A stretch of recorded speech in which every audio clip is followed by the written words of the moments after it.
অনেক হয়েছে, এটা ওটা বোকার মতো শুনেছি আর বিশ্বাস করেছি। আর বিশ্বাস করা যে কি ফল তা তো চোখের সামনে দেখতে পাচ্ছি।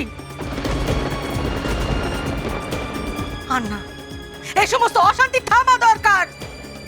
আরে কি হলোটা কি? হ্যাঁ, এই তো সব ঠিকঠাক ছিল, আবার চিৎকার চেঁচামেচি কিসে? আর হবে না ঘোষ মশাই, আর বাড়িতে কোনো কিছু নিয়ে আর কোনো চিৎকার চেঁচামেচি হবে না। সমস্ত অশান্তি সব ঝামেলা মিটিয়ে দিল। এবার থেকে শান্তি, শুধু শান্তি। হ্যাঁ, তোমার বিদ্যাধরী বড় বৌমাকে সংসারের কাজ থেকে চিরতরে মুক্ত করে দিল। এখন সে মনের সুখে লেখাপড়া করতে পারবে, আমারও হাড় কখানা জুড়োবে। ভুল করেছি, সত্যি বড় ভুল করেছি আমি। তোমার কলেজে পড়া ফার্স্ট ক্লাস পাওয়া বড় বৌমা, সে সেকেলে ভবানীর সংসারের হেঁসেল ঠেলতে যাবে কেন? কি পাবে সে? কত বড় বড় স্বপ্ন তার। সেখানে ভবানীর স্বপ্ন কি দাম আছে তার কাছে? আর কেনই বা দাম দিতে যাবে সে? কেন দেবে বলো দেখি? মুকুসুকু মানুষ ভবানী, তার কি স্বপ্ন আছে কি স্বপ্ন নেই কেই বা জানতে যাচ্ছে। মা, মা তুমি এইভাবে বলো না। তুমি এইভাবে বললে তো দাম দেখি বাচ্চা, আমি কি বলেছি কেন বলেছি সেটা আর কেউ না বুঝুক, তুই তো বুঝেছিস। কিরে, তুই তো চাইছিলিস তোর বউ সংসারের কোনো কাজকর্ম না করে শুধু লেখাপড়া নিয়ে থাকো। ইচ্ছে পূরণ হলো তো তোর, এখন কষ্ট কিসের? যা, বউকে হাতে ধরে পড়ার টেবিলে বসাকে যা, দেরি করিস না। কত পড়াশুনো, কত মোটা মোটা বই। মা তুমি আমার কথাটা একটু শোনো না মা। শুনছো?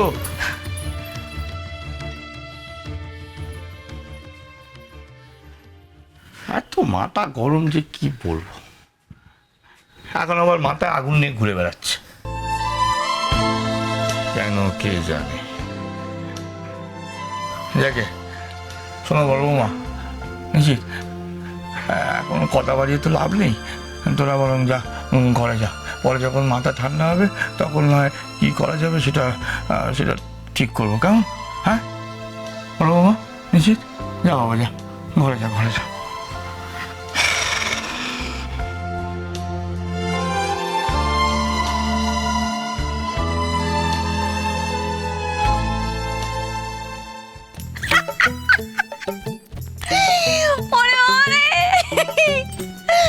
আস্তে আস্তে আমার হাতে পায়ে কিল ধরে গেল।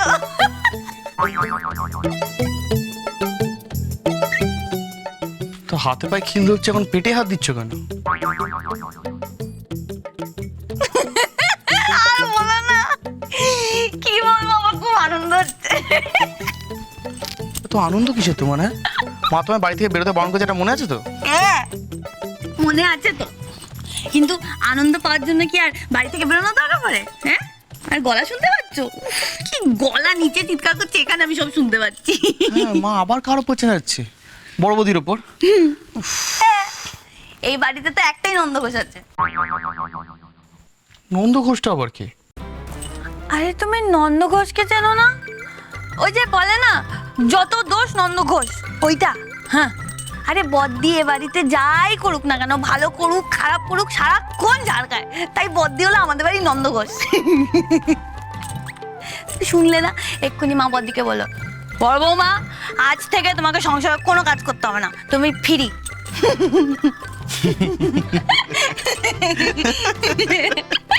আচ্ছা আচ্ছা, একটা কথা বলো, তুমি কি খুশিতে হাসছো না একেবারেই পাগল হয়ে গেছো? মানে মায়েটা কোনো বোঝনি? বোঝনি? আমি বলছি শুন, বড় বৌদির কাজ না করা মানে তোমার তোমার তোমার আঁতুর উঠবে আর পুরো সংসারের দায়িত্ব তোমার কাঁধে। এবার বলো, তুমি বুঝে হাসছিলে না না বুঝে হাসছিলে? হ্যাঁ? আমি কখন হেসেছি? না, আমি তো সরো। জানো আমার না শরীরটা খুব খারাপ। আরে উফ, বাচ্চা কাচ্চা হওয়াকে চারটিখানি কথা বলো, হ্যাঁ? আবারে ডাক্তারবাবু না আমাকে বলেছে কি? ওই ফুল বেড রেস্ট। আমার যখন আতুর হয়ে যাবে আমি তখনও শুয়ে থাকবো। আমার শরীরটা খুব খারাপ। এত বড় সংসারে তোর এত কাজ, তা বড় বৌমাকে তো সময় দিতে হবে নাকি? রাগের মধ্যে কিছুটা বলে দিলেই হয়ে গেল। আর 2 ঘন্টার দিন কত কাজ, সব কাজ তুমি একা হাতে সামলাবে কি করে ভেবে দেখো দেখি। বাবা আমার হয়ে গেছে। কিচ্ছু ভাবা হয়নি, ভাবনি তুমি। এত কাজ একা হাতে সামলাও কি চারটিখানি কথা? মেজবাবুর মতো হাত দিতে পারবে না। আর সোমা, তার কথা নয় বাদই দিলাম। তাহলে যতক্ষণ আমার পান আছে ততক্ষণ আমি সব করব। চিতে না ওটা অব্দি ভবানী তো শান্তি নেই। ভবানী সংসার, ভবানীকে সব করতে হবে।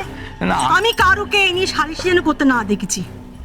না, আমি আমার দায়িত্ব থেকে এড়িয়ে যেতে পারি না, কিছুতেই না। এটা তো আমারও সংসার, তাই না?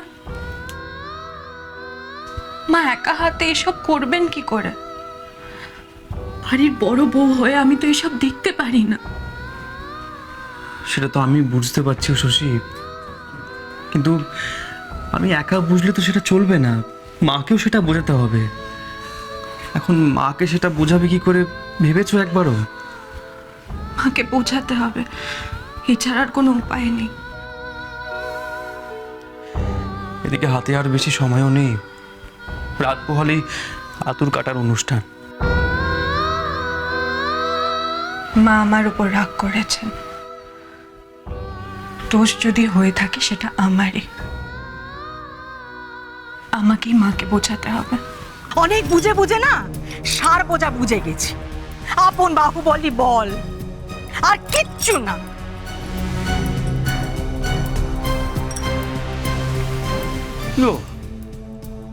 মুশকিল, কি আবার হলো তোমার? কিছু হয়নি, মাথাটা একটু ধরেছে। তোমার চিন্তা নেই, খাওয়ার সময় হলে আমি ঠিক উঠে খেতে দেবো। দেখো দেখি কি কানলো, ছেলের বউর উপর রাগ করে মাথা ব্যথা ধরালে। হ্যাঁ গো, রাতে কি আবার পেটে খিল দিয়ে থাকবে নাকি? বাবা,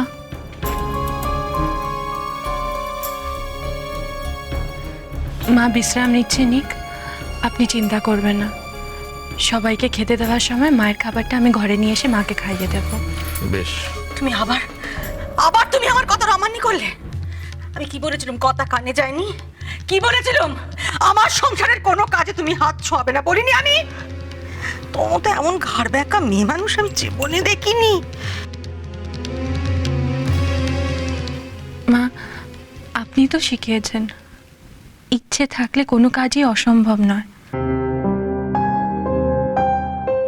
আপনার ইচ্ছে না থাকলে আর আশীর্বাদ না থাকলে আমি আজ যেটুকু কাজ শিখেছি সেটা কি কোনোদিনও করতে পারতাম?